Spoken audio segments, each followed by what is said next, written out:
नमस्कार। आज की मैं क्लास में बताने जा रहा हूँ कि यदि कोई सीपीयू है स्लो चलता है, हैंग हो जाता है या थोड़ी थोड़ी देर में बंद हो जाता है, तो इस कंडीशन में दो इशू होते हैं। स्लो चलना, हैंग होने, दो कंडीशन में हमारी प्रॉब्लम होती है। एक तो सर्विसिंग की वजह से ऐसी प्रॉब्लम आती है और एक होती है विंडो की वजह से। यदि विंडो आपकी प्रॉपर है, आपने विंडो नई डलवाई हुई है, उसके बाद भी यदि आपका सिस्टम स्लो चल रहा है या पीसी स्लो चल रहा है, तो इस कंडीशन में आपको सर्विसिंग करनी पड़ती है। सर्विसिंग का मतलब ये रहता है सीपीयू को खोल के उसको सफाई करनी पड़ती है। जितनी टेस्टिंग वगैरह होती है तो उनको साफ़ करना पड़ता है। जैसे आप देख रहे हो कि ये जो हमारा सीपीयू है काफ़ी स्लो चल रहा है, तो जैसे आप देख रहे हो ये सीपीयू फैन है जिसमें आप देख रहे हैं बहुत सारा डस्टिंग वगैरह है।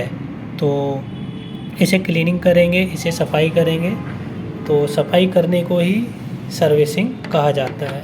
कभी भी कोई सीपीयू यदि स्लो चल रहा है, हैंग हो रहा है, तो इस कंडीशन में हमें सर्विस करनी पड़ती है। और इसके लिए हमें एक ज़रूरत पड़ती है, ये कूलिंग पेस्ट होता है। इसे कूलिंग पेस्ट या हीट सिंक कंपाउंड के नाम से भी जाना जाता है।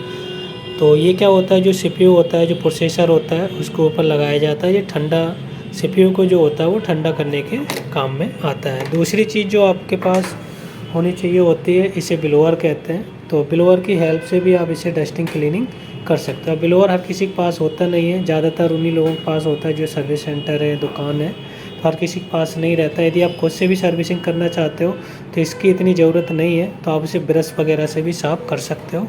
लेकिन सबसे ज़्यादा जो ज़रूरत है वो इस चीज़ की ज़रूरत है, कूलिंग पेस्ट की। तो इसकी हमें ज़रूरत पड़ेगी। तो इस कूलिंग पेस्ट को हमें कहाँ पर लगाना है, कहाँ अप्लाई करना है, तो ये चीज़ अभी हम आगे आपको बताएंगे। सबसे पहले मैं क्या करता हूँ, यदि आपके पास ब्लोअर है तो आप ब्लोअर से इसको पूरी डस्टिंग वगैरह सारी सफाई कर लेंगे। इसको सफाई करने के बाद फिर ये जो सीपीयू जो यहाँ पर आप हीट सिंक या फ़ैन है, इसे निकालते हैं। निकालने के बाद इसके नीचे कूलिंग पेस्ट लगाया जाता है। तो वो अभी मैं पहले इसको क्लीनिंग कर लेता हूँ। क्लीनिंग करने के बाद फिर आपको कूलिंग पेस्ट कैसे लगाते हैं और इस हीट सिंक को कैसे उतारते हैं वो आपको बताएंगे। यदि आपके पास ये ब्लोअर नहीं है तो आप कोई भी एक ब्रश ले लीजिए। ब्रश से आराम से, कोई भी कनेक्शन लूज नहीं होना चाहिए, उसे आराम से उसे सफाई कर लीजिए। सबसे मेन जो पार्ट है वो ये है, ये आपको अप्लाई करना ज़रूरी है। यदि आप इसे अप्लाई नहीं करेंगे तो आपकी प्रॉब्लम सेम रहेगी। तो क्लीनिंग कर लिया, तो जैसे आप देख रहे हैं बोर्ड बिल्कुल साफ़ हो गया है। तो अब आता है जो हीट सिंक होती है, इसको उतारते कैसे। तो इसको निकालने और लगाने में अक्सर लॉक टूट जाते हैं, तो बहुत ही सावधानी से निकालना है। जैसे कि आप यहाँ पर देख रहे हैं, यहाँ पर एक एरो बना हुआ है। तो एरो जिस डायरेक्शन में बना हुआ है उसके अपोजिट डायरेक्शन में इन चारों लॉक को बैक करना है, मतलब रिवर्स करना है। जैसे कि ये लॉक है तो इसको अब इस तरह से बैक करके हल्का सा ऊपर उठाना है, इस तरीके से करना है। और इसको भी सेम, और इसको भी सेम।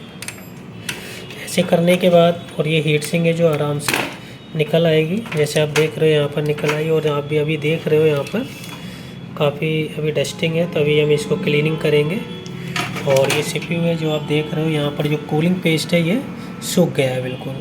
तो इसी को हमें हटा के, जो सीपीयू के ऊपर जो कूलिंग पेस्ट लगा हुआ है, तो इसको हम क्लीनिंग करेंगे। क्लीनिंग करके उसके बाद हम ये नया वाला जो कूलिंग पेस्ट है इसको हम अप्लाई करेंगे। तो सबसे पहले आप सीपीयू मत निकालिए, इसी पर हल्के कपड़े से इस तरीके से आप इसको साफ़ कर लीजिए। क्योंकि सीपीयू निकालते हैं तो थोड़ा भी पिन इधर उधर हो गई, यदि आप नहीं लगा पाते हैं या कोई इशू हो जाता तो एक भी पिन इसकी ब्रेक हो गई तो फिर बोर्ड आपको चेंज करना पड़ेगा। तो सावधानी से, काफ़ी सावधानी से इसको आपको इस तरीके से इसको साफ़ कर लेना है। साफ़ करने के बाद यदि आपके पास इस तरह का ब्रश वगैरह है तो इससे भी आप साफ़ कर लीजिए। हल्का जो डस्टिंग रह गई तो इसको साफ़ हो जाएगा।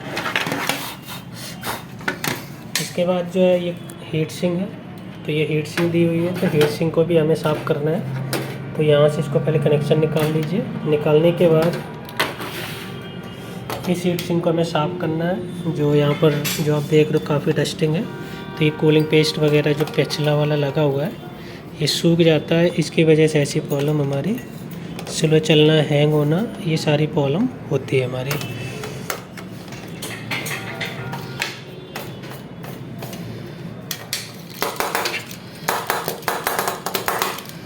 जैसे देख रहे हैं अभी भी इसमें काफ़ी डस्टिंग निकल रही है। तो इसको साफ़ कर लेंगे अच्छे से। तो इसको मैंने अच्छे से साफ़ कर लिया है। अब हमें क्या करना है, जो कूलिंग पेस्ट है वो CPU के ऊपर थोड़ा लगाना है, थोड़ा यहाँ पर लगाना है। तो इसको मैं लगा लेता हूँ, फिर बताता हूँ आपको। इसको इस तरीके से लगा लेना है। आप चाहो तो इसे उंगली से भी इस तरीके से इसे राउंड शेप में आप कर सकते हैं। इसी प्रकार से मैंने CPU जो है उसके ऊपर भी यहाँ पर हमने ये लगाया हुआ है कूलिंग पेस्ट। ज़्यादा नहीं लगाना है कि जो बाहर निकले, नॉर्मल लगा के रखना है।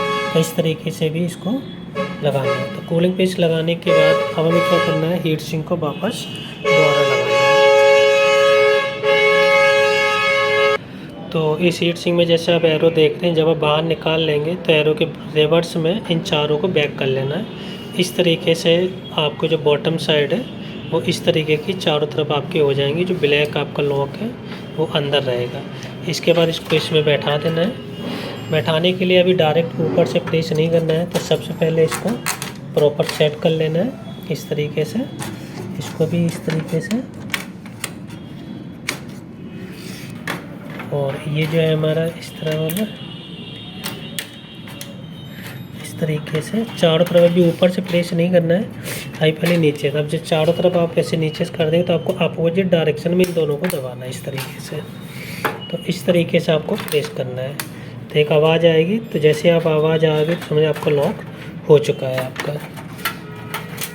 उसके बाद जो CPU फ़ैन है उसका जो कनेक्टर है, ये आपका जो CPU फ़ैन के उसमें आपको लगा देना है। तो इस तरीके से आप किसी भी CPU या कंप्यूटर की सर्विसिंग कर सकते हैं। तो सर्विसिंग से जो दिक्कतें आती हैं वो स्लो हैंग होना, ये सारी प्रॉब्लमें आती हैं। यदि विंडो आपकी प्रॉपर है तो सर्विसिंग का चार्ज जो होता है अकॉर्डिंग टू मार्केट के हिसाब से 250 से लेकर 500-700 रुपये लिए जाते हैं। तो बाकी मार्केट के हिसाब से होता है कि वहाँ एरिया आसपास दुकानें हैं या नहीं है।